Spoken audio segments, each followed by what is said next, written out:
100,000 tadi akan dimasukkan dalam akaun pengadu tu tadi.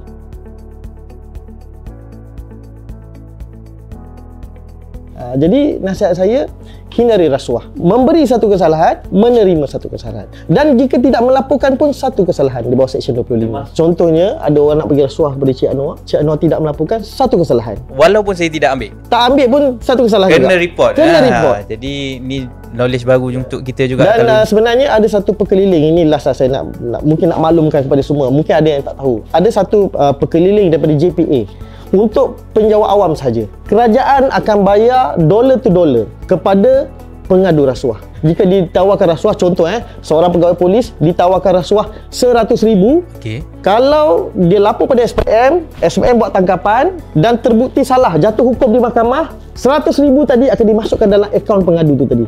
Ni knowledge baru dollar untuk kita. To dollar. Dan minimum 500. Kalau RM10 dia lapor, tak adalah dapat RM10. Minimum 500.